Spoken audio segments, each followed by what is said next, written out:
So, what advice can you give to people who are looking to have a strong and meaningful and lasting relationship with someone? Well, the first thing is to decide if that is really what you want.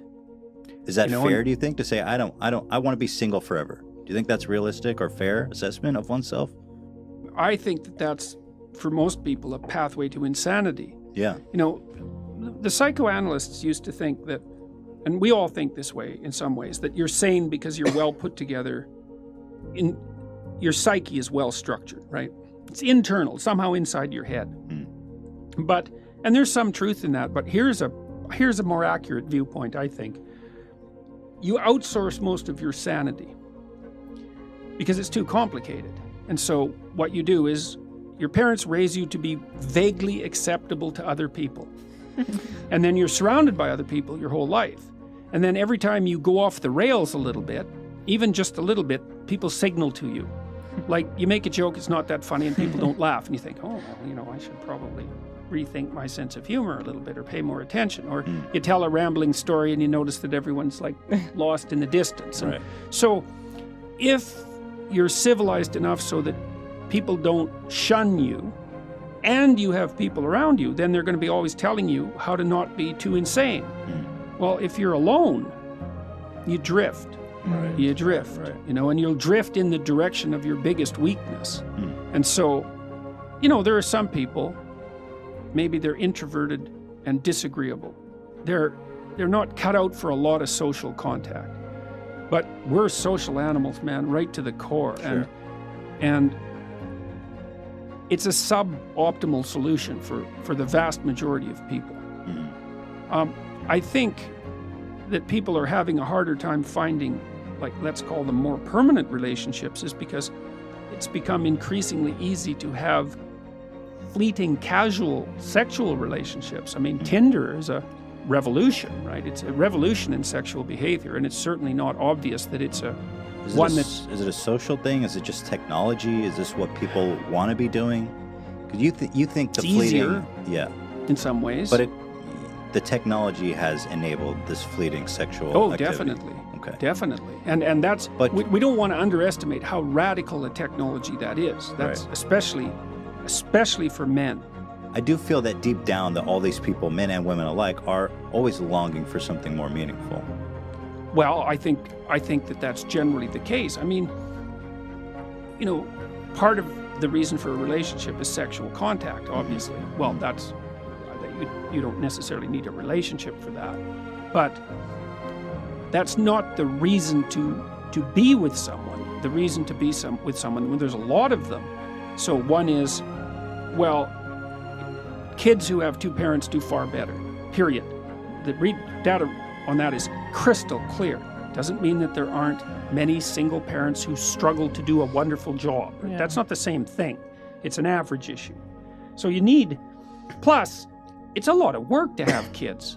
You kind of need to divide up the labor, especially in the first year or two, because the woman is completely overwhelmed in the first year, and she needs somebody around to take care of her while she's taking care of the kid, fundamentally, or at least that's the way it looks to me.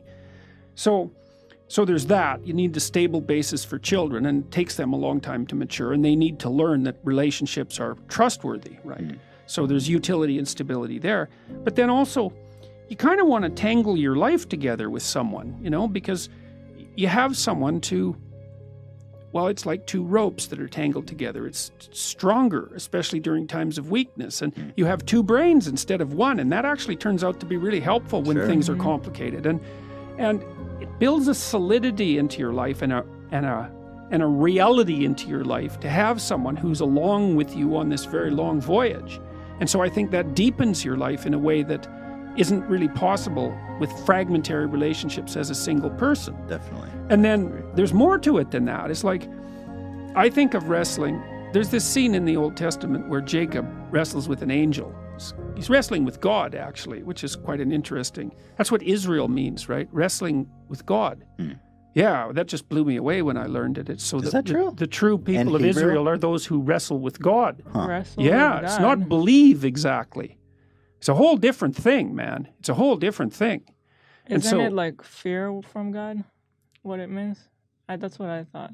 Well, it did from the work I did in the last couple of months looking at this, and I looked into it quite deeply. It does mean wrestling, essentially, and it does derive from that scene in the Old Testament where Jacob wrestles with God. That's when he gets the name Israel. And his hip is dislocated, right? Permanently. He has a permanent limp after that. It's no joke. But I think of marriage the same way. Like people think, well, they lived happily ever after. It's like, that's not what you want in a marriage. Yeah. You want someone to contend with, because you learn through that wrestling, Sure. like you learn where you're an idiot and where you should stop being and vice versa. Yeah. So that's the spiritual aspect of marriage. It's the fact that you have to contend with someone under all sorts of circumstances, theoretically is what would you say? It's a manner of promoting psychological, or you could say spiritual growth. And it's genuine.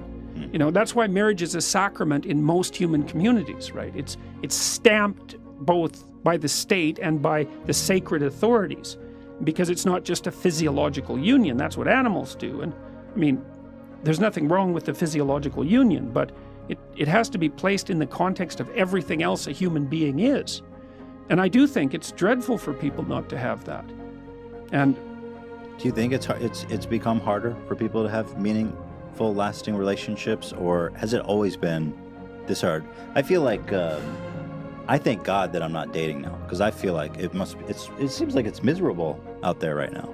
well, it's To hard. try to meet people. It is hard although it's easier to meet people because there's more ways of meeting them. Right. But the ways of meeting them are more shallow. In my clinical practice, I would say that the rise of the internet dating option has actually overall been good for people who are looking for a partner. Now, there is some speculation and some evidence that it lowers the transaction price of separation and divorce. Because one of the reasons you don't separate or you don't get divorced is like, well, are you going to find someone else? And if it's easier to find someone else, then perhaps you're more tempted to sever the relationship. So maybe you lose in one place where you gain in the other. But I think there are different kinds of hard that it is. It's hard for couples to figure out how to manage two careers. It's hard for women to figure out how to get educated and get their career launched at the same time that they're finding a partner and having kids. Because women have this tight time frame, I mean, they've got to get a lot done by the time they're mid-30s for sure. And so it's not much time, it's like 15 years really from the time you're an adult. You better get at it. It's not very long. Right. So I think there are new challenges that have arisen that weren't there for previous generations. But previous generations had it hard in other ways. That's very true, yeah. Like dying Like they at died. 50. Yeah. Or in childbirth, yeah. for example. I feel like people also need to understand how to make a relationship work. Like, it's not just magic. You need to kind of put in the work to make it work. It's hard. You need It's to put challenging. in effort and compromise a lot of times on, like, if you live by yourself, you can do everything the way you would want. Yeah. If you live with someone else, then there's compromises to make. Yes. But in the long picture, it's better for you. Well, that's it. There's sacrifices to be made in the short term. Yeah. And I mean, people have to. The effort issue is like, well, when you're in love with someone, you're going to organize your schedule and make them a priority. And, that's in some ways a fleeting state, although it's not necessarily as fleeting as people think it is, but whatever. It's obviously a priority. And then you get married and, you kind of get accustomed to having each other around, and then everything else is more important and the relationship drifts to the bottom. And then people get dissatisfied and they start looking for excitement and adventure otherwise. Well, you can't do that. You have to prioritize the relationship. Like, my observation clinically has been for a couple to maintain their relationship without it deteriorating, they have to spend 90 minutes a week together talking about their lives, about how the house is run, about what they've all been doing to keep their stories caught up, right? That's not really even that much. No, it's not. It's not. It's not that much. Yeah. And which is a good thing. You can actually do it. And then they need to spend at least one time having a date. And 2 is better. 1 is necessary. 2 is better. You can't aim for a lot more than that because, life is very busy. And if it's going to be sustainable, it has to be realistic. But they need to make time for each other twice a week and talk in a non-romantic way, just practically about the domestic economy and about everything that's going on. And that keeps people tied to each other and updated. And so that's sort of your minimal commitment level if you don't want things to deteriorate.